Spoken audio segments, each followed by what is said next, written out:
Hello students, आप सभी का स्वागत है ताप्ती स्टडी क्लासेस चैनल पे। तो आज की इस वीडियो में हम क्लास 12th का चैप्टर 12 है, गद्य खंड का सेकंड चैप्टर है। वो है बाजार दर्शन, जो कि लिखा गया है जैनेन्द्र कुमार जी के द्वारा। तो आज इसके हम जो है कुछ महत्वपूर्ण प्रश्नोत्तर, अभ्यास के प्रश्नोत्तर यहाँ पर देखेंगे। तो इसके पहले यदि आपने समरी नहीं पढ़ी है बाजार दर्शन की, जिससे आपको जल्दी से समझ आएंगे क्वेश्चन आंसर, तो सबसे पहले डिस्क्रिप्शन में लिंक है बाजार दर्शन की समरी की, फुल एक्सप्लेनेशन है, वहां पर जाकर आप देख सकते हैं। उससे आपको जो इसके क्वेश्चन आंसर है बहुत जल्दी समझ में आएंगे। तो चलिए शुरू करते हैं। और साथ ही आरोह काव्यखंड के आपका कोई चैप्टर छूट गया हो, आपने क्लास अटेंड नहीं की हो, क्वेश्चन आंसर हो या समरी, तो मैंने क्वेश्चन आंसर भी कंप्लीट करवाया है, साथ ही समरी भी। तो डिस्क्रिप्शन में सीधे आपको लिंक है, वहां से जाकर डायरेक्टली आप देख सकते हैं। सारे वीडियोज को आप यहाँ से एकदम क्लियर कर सकते हैं। और साथ ही क्वेश्चन आंसर्स को भी आपको क्लियर करना, और वितान चैप्टर है उनके भी आप क्लियर कर लीजिए। चलिए शुरू करते हैं। तो सबसे पहला प्रश्न अभ्यास प्रश्न से, बाजार का जादू चढ़ने और उतरने पर मनुष्य को, जो मनुष्य पर क्या क्या असर पड़ता है, ये आपको बताना है। तो जो बाजार है, जैसा मैंने आपको बताया था, बाजार कब जाना चाहिए, किस स्थिति में, जब मन खाली हो, जब मन बंद हो, मन नकार हो, और भी कुछ अलग अलग स्थिति में बाजार का क्या निर्णय होगा, वो मैंने आपको पूरा समरी पढ़ाई थी तब बता दिया था। तो जल्दी से समरी अटेंड कीजिए, ताकि क्वेश्चन आंसर जो है आपको बहुत स्पीडली समझ आ जाए। तो इसका उत्तर लिखना है, बाजार का जादू चढ़ने के कारण मनुष्य आकर्षक वस्तुओं के जाल में फंस जाता है, जैसे उसको अट्रैक्ट करती है चीज़ें। जैसा मैंने आपको बताया कि बाजार यदि जाते हैं तो सबका मन खुश होता है, जैसे ही बाजार में पहुंचते हैं सबको हर प्रकार की विभिन्न रंग बिरंगी चीज़ें और भी बहुत सारी चीज़ें जो उनके काम की हो वो और नहीं हो वो भी आकर्षित करती है। तो बस वही है, मनुष्य उसके जाल में फंसता चल जाता है, मतलब उसे वो चीज़ें पसंद आने लगती है, वो चाहता है कि ये चीज़ें वो ले ले, खरीद ले। इसी कारण जो है वो चीज़ों की ओर आकर्षित भी एक तरीके से हो जाता है। तो बाजार के आकर्षण में फंस कर ऐसे लोग वस्तुएं खरीद लेते हैं जिनकी उनके जीवन में आवश्यकता भी नहीं होती। मतलब वो बहुत सारा पूरा सामान तो झोला भर ला लेंगे, पूरा बैग भर के ला लेंगे, पर देखेंगे तो कुछ, केवल कुछ चीज़ें ही है जो काम की होंगी, अन्यथा बाकी सारी चीज़ें उनमें से बहुत कम काम की होंगी। तो वही है, बाजार की चकाचौंध में फंसकर कुछ लोगों को एहसास होता है कि जो वस्तु उन्होंने खरीदी उनके लिए वो परेशानी का कारण बन सकती है, यानी इसकी उन्हें आवश्यकता नहीं थी, फिर भी वो लेकर आ गई है। उन्हें बाद में पता चलता है जब वो घर पर पूरा शॉपिंग का सामान लेकर आ जाते हैं और रख देते हैं। तो चलिए दूसरा प्रश्न, जैसे कहानी में जो निबंध है उसमें जैनेन्द्र कुमार जी ने पूरा बताया है बाजार दर्शन में। इसमें उन्होंने बहुत सारी दार्शनिक चीज़ों के बारे में बताया, बातें भी की उसमें। तो उनके मित्रों की सहायता से बताया। साथ ही एक पहलू आता है जो चूरन बेचते हैं भगत जी, उनका वर्णन यहाँ पर उन्होंने किया था लेखक ने। तो जो वर्णन था उसमें वो था कि चूरन बेचने वाले जो व्यक्ति है भगत जी, वो क्या करते हैं, सीमित मात्रा में बेचते हैं, उन्हें जितने पैसों की आवश्यकता होती है उतने का चूरन वो बेच देते हैं, और बाकी बच्चा वाला क्या करते हैं, बच्चों में वितरित कर देते हैं या उनके आसपास के जो पड़ोसी है उनमें वितरित कर देते हैं। यानी उन्हें उतना ज़्यादा लोभ भी नहीं है, तो और उनको बाजार बिल्कुल हिला भी नहीं पाता। खुद लक्ष्मी जी उनसे कहती है कि मेरा सामान ले लो, मतलब मुझसे यहाँ पर तुम आकर्षित हो, पैसे का कुछ तो करो, मेरा सम्मान करो, कुछ भी लो। पर ऐसा होता नहीं है, वो यहाँ पर अपने मन में ठान कर चलते हैं। तो यही पक्ष जो है वो उभर कर आता है, कौन सा पहलू, कि आपकी नज़र में उनका आचरण समाज में शांति स्थापित करने में मददगार हो सकता है। उनका जो आचरण मैंने आपको वर्णन किया वो तो बताना है। तो बाजार में भगत जी के व्यक्तित्व का जो पहलू उभर कर सामने आता है वह है उनका अपने मन पर पूर्ण नियंत्रण होना। जैसे मैंने बताया था जब समरी पढ़ाई थी आपको, कि यदि उन्हें केवल जीरा चाहिए तो जीरा लाएंगे, जैसे उन चूरन बनाने के लिए तो जीरे की आवश्यकता है तो केवल जीरा लाएंगे, और यदि केवल नमक की आवश्यकता है तो केवल नमक लाएंगे। इसका अर्थ है उन्हें उनके मन पर पूरा नियंत्रण है, उन्हें कोई भी बहला नहीं सकता। वो पूरा बाजार, रंग बिरंगी बाजार उन्हें आकर्षित नहीं कर पाता है। लक्ष्मी जी स्वयं उनसे कहती है कि मेरा कुछ तो सामान कीजिए, आप कुछ तो लीजिए बाजार से, परंतु वे जो है टस के मस नहीं होते, यानी अपनी जगह पर अडिग है, वो अपने मन को अडिग बना के रखते हैं और चकाचौंध से आकर्षित भी नहीं होते। उन्हें पता होता है कि उन्हें क्या खरीदना होता है, पूरा बाजार घूम लेंगे लेकिन खरीदेंगे केवल उनकी काम की वस्तुएं। उन्हें अगर जीरा और काला नमक खरीदना है तो वही सीधे यहाँ पर जो जिसकी दुकान है उनके पहचान की, पंसारी की दुकान, उस पर जाकर खरीद लेंगे, और बाजार की चौकाचौंध से भ्रमित नहीं होते। जैसे सामान्य व्यक्ति की बात करें, वो जाएगा पूरा बाजार घूमेगा और वो सोचेगा मैं ये भी लूँ वो भी लूँ, मतलब पूरा बाजार में समेट लूँ, ये उसका निर्णय होगा। परंतु जहाँ देखे भगत जी को तो उनका निर्णय इसके विपरीत है। तो यही है, ये सार्थकता प्रदान करते भगत जी जैसे व्यक्ति। चलिए, तो आप ऐसे ही सभी विषयों के कंप्लीट सिलेबस वीडियो चाहते हैं तो सबसे पहले चैनल को सब्सक्राइब कर लीजिए, और साथ में यहाँ पर आपको सारे विषयों की प्लेलिस्ट ऐड है। यहाँ पर पूरे विषयों के subject wise 9th to 12th सभी विषयों के कंप्लीट सिलेबस आपको यहाँ पर मिल जाएंगे। जैसे कि क्लास 12th की प्लेलिस्ट की बात करें तो यहाँ पर सभी विषयों के वीडियोज ऐड है, आपको बस वीडियोज में आपको जो भी पढ़ना है वो वहाँ पर आप क्लिक कर सकते हैं।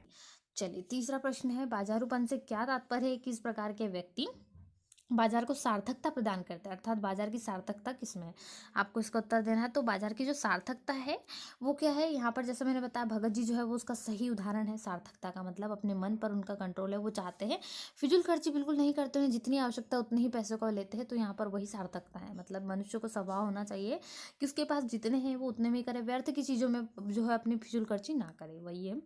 चलिए उत्तर होगा बाजार में होने वाले दिखावे को बाजारूपन कहते हैं। बाजार में बेकार की चीज़ों को आकर्षक बनाकर बेचा जाता है। जैसे आप जाते होंगे तो रंग बिरंगी चीज़ें आप बाद में व्यर्थ ही कहते हैं उन चीज़ों को, तो उन्हीं चीज़ों को यहाँ पर बेचना क्या कहलाता है, बाजारूपन। जो विक्रेता अपनी दुकानों में चमक दमक नहीं रखते तथा अनावश्यक चीज़ें नहीं बेचते हैं तथा वे ग्राहक जो आवश्यक चीज़ें नहीं खरीदते और बाजारूपन प्रभावित नहीं होते, बाजार को सार्थकता प्रदान करते हैं। जैसे मैंने बताया जिनको आवश्यकता है केवल उन्हीं के लिए है वो, और जिन्हें आवश्यक नहीं है, आवश्यक चीज़ें जो हम व्यर्थ ही 2 से 3 चीज़ें ला लेते हैं जो एक जैसी हो और पहले पास हमारे पास पहले से भी हो, तो वो व्यर्थ हो जाती है। तो ये सार्थकता बिल्कुल भी नहीं है। इसलिए बाजार को सार्थकता वही लोग प्रदान करते हैं जिनका मन अडिग हो, जैसे भगत जी के बारे में यहाँ पर बताया गया उनका। चलिए इसका चौथा प्रश्न है, बाजार किसी का लिंग, जाति, धर्म या क्षेत्र नहीं देखता, वह देखता है सिर्फ उसकी क्रय शक्ति को, यानी परचेसिंग पावर। जब आई थी तब मैंने बताया था खरीदने की क्षमता देखता है। तो ये जो परचेसिंग पावर है ये क्या है, इसमें यानी व्यक्ति के पास 2 तरह के व्यक्ति होते थे, मैंने आपको बताया था जब समरी हमने की थी। एक तो वो होते हैं जो बाजार से सब कुछ खरीद लेना चाहते हैं, उनकी जेब में जो है भले पैसे ना हो या पैसे हो भी तो वो सब कुछ खरीदना चाहते हैं, पूरा सामान जो है वो खरीदना चाहते हैं, अपनी झोली में भर लेना चाहते हैं। लेकिन दूसरे ऐसे व्यक्ति होते हैं जो पूरा बाजार घूम लेंगे लेकिन खरीदेंगे केवल उनके काम की ही चीज़। इनमें से भी एक ऐसे होते हैं जिनके पास जेब में कुछ पैसा भी नहीं होता है, फिर भी वो क्या करते हैं दूसरी ओर दूसरों से ले लेते हैं, उधार कर लेते हैं, और यहाँ पर वो जो सामान उनको पसंद आ जाता है वो लेके आते हैं, मतलब यहाँ पर उधारी भी एक तरीके से वो कर लेते हैं। तो आपको बताना ये परचेसिंग जो पावर होती है इस रूप में वह एक प्रकार से सामाजिक समता की भी रचना कर रहा है। आप इससे कहाँ तक सहमत है, आप सहमत है या नहीं, आपकी यहाँ पर राय पूछी गई है। तो आज हम सभी जानते हैं कि जो जीवन के जैसे अध्ययन, यहाँ पर हो गया राजनीति, आवास, धार्मिक स्थान, और इसमें प्रकार का भेद देखते हैं, लेकिन बाजार इन सबसे अछूता लगता है। बाजार का किसी लिंग, जाति, धर्म, क्षेत्र से कोई लेना देना नहीं है। बाजार में तो कोई भी जाता है, उम्र से भी नहीं है, हर उम्र के यहाँ पर व्यक्ति जाते हैं, कोई भी धर्म, कोई भी, सभी लोग यहाँ पर जाते हैं और सभी लोग जो है आकर्षित हो ही जाते हैं। बहुत कम, अमूमन बहुत कम लोग होते हैं जो इससे वाकिफ ना हो, पर बहुत सारे ऐसे लोग हैं जो यहाँ पर जानते हैं बाजार क्या है, बच्चों से छोटे छोटे बच्चे तक यहाँ पर जानते हैं बाजार से उन्हें क्या खरीदना है, क्या लेना है। तो वही यहाँ पर वर्णन है कि क्रय शक्ति से खरीदने की क्षमता जो है वो यहाँ पर बता रहा है कि जो व्यक्ति की खरीदने की क्षमता उस पर है, तो ज़्यादातर जिसमें खरीदने की ज़्यादा क्षमता होती है वो यहाँ पर उनके लिए घातक भी सिद्ध हो सकता है। क्योंकि बाजार का जो है धर्म कोई व्यक्ति नहीं है बल्कि एक पैसा तरीके से हम यहाँ पर पैसा इन्वेस्ट करते हैं। केवल हमें केवल आवश्यकता की ही चीज़ों से लेना चाहिए, बाकी चीज़ों से हमें परहेज करना चाहिए, ये प्रश्न में आ जाएगा। चलिए अगला प्रश्न है, आपको अपने तथा समाज के कुछ ऐसे प्रसंग का उल्लेख करना है जब पैसा शक्ति की परिचायक के रूप में प्रतीत हुआ हो, और दूसरा जब पैसे की शक्ति काम नहीं, मतलब जब आपने किसी ऐसे व्यक्ति को देखा जिसने अपने पैसे की पावर बताई हो या उसका सिद्ध हुआ हो पैसे की पावर, और दूसरा बताना है जिसके पास बहुत सारा पैसे की पावर हो पर वो पैसे की पावर उसकी काम नहीं आई हो। जैसे बाजार जाते हैं तो जिसकी जेब पूरी भरी हुई है लबालब पैसों से, तो वो तो बाजार में जाकर पूरे पैसे खर्च कर कर आएगा। तो बिल्कुल यहाँ पर ऐसे बताना है आपको। तो दोनों ही स्थिति आज के समय में पूर्ण है, मतलब कंप्लीट है, पूरी ऐसी होता है। किसी भी चलन के सामने एक उदाहरण नहीं टिक सकता। हम आज देखते हैं कि कोई भी अपराधी निर्दोष साबित हो सकता है। बहुत सारी ऐसी चीज़ें जिनमें हमने देखा कि वो अपराधी क्या है, दोषी है, उसके पास पर्याप्त सबूत भी है, खिलाफ उसके खिलाफ पर्याप्त सबूत भी है, पर यहाँ पर क्या है, उसके पास पैसा है तो वो पैसा फूंक कर पूरी चीज़ों को लगातार सभी को भ्रष्टाचार में लिप्त कर कर जीत जाता है। तो यहाँ पर वही उसके परिचायक के रूप में देख सकते हैं। दूसरा क्या है, बड़े बड़े पैसे वाले लोग भी बीमारी से हार जाते हैं, मतलब देखिए इनके पास बहुत सारे पैसे लेकिन क्या है ये अपने आप को ही नहीं बचा पाएंगे, तो इनके पैसे किस काम के, तो यही है असाध्य बीमारी के आगे उनका पैसा काम नहीं आता। ऐसी स्थिति को देखकर आभास होता है कि पैसे की कोई शक्ति नहीं होती है, यहाँ पर बिल्कुल लाचार है। तो ये बहुत अच्छे प्रश्न थे, इनको करना बहुत जरूरी है, सारे के सारे महत्वपूर्ण प्रश्न थे, ये भी अभ्यास से आपको पूछे जाते हैं। तो यहाँ पर हमने इसके आंसर देखे। चलिए आगे देख लेते हैं, पाठ के आसपास के कुछ प्रश्न हैं। तो सबसे बहुत ज़्यादा महत्वपूर्ण प्रश्न है जो यहाँ पर मैंने आपको क्वेश्चन जब समरी कराई थी तब बताया था कि इससे कैसे क्वेश्चन बनते हैं। एक तो जब मन खाली हो, जब मन खाली ना हो, जब मन बंद हो, और जब मन नकार हो यानी नेगेटिविटी हो। तो इन चीज़ों में आपको जिक्र करना है, अपने अनुभव का भी वर्णन करना है। तो चलिए देखते हैं। तो सबसे पहले यदि मन खाली हो, तो सबसे पहले बात की जाए जब मन खाली हो। मन खाली हो मतलब मन में सभी चीज़ों को भरने की जगह है, तो खाली है मतलब वो भर के रहेगा, उसमें कोई ना कोई चीज़ें आएंगी, हम ये चाहेंगे, हम वो ले ले, हम पूरा सामान ले ले, यानी बाजार आकर्षित कर आपको पूरा पर्याप्त आकर्षित करेगा। क्यों करेगा? क्योंकि आपका मन खाली है, उदास है, तो आप चमक धमक को देख के बहुत जल्दी आकर्षित हो जाओगे। इसलिए बाजार तब नहीं जाना चाहिए जब आपका मन खाली हो। तो कभी बाजार जाने पर बिना किसी आवश्यकता के वस्तुएं खरीद लेते हैं, कब? जब हमारा मन खाली हो, क्योंकि बाजार की चमक धमक से जो है मन प्रभावित हो जाता है। यही कारण है कि जब मन खाली हो तब लेखक ने मना किया है बाजार जाने से। तो यह आप लिख सकते हैं। और जब मन खाली ना हो, तो देखिए अब मन खाली नहीं है, अब मन भरा हुआ है, आप जानते हैं कि मुझे मेरे मन से, अंतर मन से कुछ नहीं लेना है, तो अब आप जाएंगे बाजार में, पूरा घूम लेंगे, लेकिन आप लेंगे कुछ भी नहीं, क्योंकि आपका मन पहले से ही यहाँ पर भरा हुआ है, यानी खाली नहीं है। मन पूरा सीमित है, फुल चार्ज है, आपका मन खाली नहीं है, बिल्कुल भी जगह नहीं है, तो आप क्यों खरीदेंगे आप सामान? तो बिल्कुल यही है।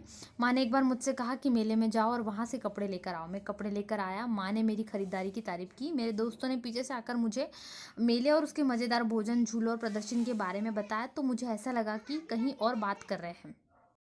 तो यहाँ पर एक सिंपल सा एग्जाम्पल दिया, उदाहरण के तौर पे इसको बताया है, तो आप इसमें अपना उदाहरण भी लिख सकते थे। यहाँ पर जो चीज़ें हैं वो भी आप इसमें नोट कर सकते हैं। जैसे कि अब अगला है, जब मन बंद हो, तो मन बंद हो, तो बाजार जाने पर यदि मेरा मन उदास होता है, मन बंद हो मतलब उदास हो, किसी चीज़ के प्रति आपको कोई हैप्पीनेस ना हो, कोई खुशहाली ना हो, मज़ा ना आए, एकदम मन मतलब बहुत उदास जैसा हम हो जाता है, कभी कभी हमें कोई चीज़ें पसंद नहीं आती है, कितना मन हो, तो वही कारण होता है। तो जो है बाजार घूमकर बिना कुछ लिए वापस जब आ जाते हैं, तो ये मन उदास होने के कारण होता है। इससे क्या होता है, बाजार के आकर्षण से आपको कोई फर्क नहीं पड़ता। कब? जब आपका मन उदास हो, यानी बंद हो, उस पर किसी प्रकार का कोई आभास आपको होता नहीं कि चीज़ें कौन सी है, कोई मूल्यवान है भी या नहीं, वो भी नहीं आप पता कर पाते। मन में नकार हो, चलिए, यानी जब नेगेटिविटी भरी हुई, नकारात्मक चीज़ें आपके अंदर भरी हुई है, तो आपको कोई भी चीज़ कितनी भी अच्छी रहे, उसकी कितनी भी पॉजिटिविटी रहे, वो चीज़ आपको पसंद नहीं है। क्यों? क्योंकि आपने पहले से ही अपने अंतर मन में नेगेटिविटी भर ली। इसी कारण कहा जाता है हमेशा सकारात्मक रहना चाहिए। खैर यहाँ पर बिल्कुल सही प्रभाव पड़ता है। तो नेताओं के भ्रष्टाचार के समाचार सुन सुनकर मेरे मन में नकारात्मकता आ गई है। किसी भी नेता के लिए मेरे मन में सम्मान नहीं है। सभी नेताओं को अब मैं संदेह की दृष्टि से देखता हूँ। तो बिल्कुल यही है। एक उदाहरण में देना था आपको, जब मन में नकार हो तो आप एक के प्रति आपकी नेगेटिविटी है, तो आप सभी को देखेंगे। तो बिल्कुल यही है, यदि आपके प्रति, एक सामान के प्रति नेगेटिविटी भरी हुई है, तो बिल्कुल सारा सामान आपके लिए नेगेटिव ही है। तो यहाँ पर बाजार दर्शन के कुछ प्रश्न उत्तर हमने देखे, जो कि यहाँ पर लिखा गया था जैनेन्द्र कुमार जी के द्वारा। निबंध यहाँ पर बहुत अच्छा तरीके से, इसकी समरी भी आप फुल अटेंड कर सकते हैं। साथ ही दोस्तों को, अपने दोस्तों को, जितने भी क्लास 12 के स्टूडेंट्स, उन सभी को शेयर कीजिए, ताकि आपके सभी फ्रेंड्स को जो है यहाँ पर मिल सके सारे वीडियोस। और भी जो चैप्टर्स हैं उनके भी क्वेश्चन आंसर मैंने कंप्लीट करवाया, कुछ महत्वपूर्ण प्रश्न उत्तर भी मैंने करवाया है। तो सारे चैप्टर्स के काव्य खंड हो, वितान हो और आर हो, गद्य खंड, इन सभी के प्रश्न उत्तर आप कंप्लीट जल्दी से कर लीजिए। तो जल्दी से सारे प्रश्नों के उत्तर कंप्लीट कर लीजिए, समरी को भी कंप्लीट कर दीजिए और अपने दोस्तों में जरूर शेयर करें, जितने भी 12th के स्टूडेंट्स उन सभी को। और साथ ही वीडियो को लाइक कर दीजिए जल्दी से, यदि अभी तक आपने लाइक नहीं करा हो तो चैनल पर पहली बार आए हो और अभी तक चैनल सब्सक्राइब नहीं किया है तो जल्दी से कर लीजिए।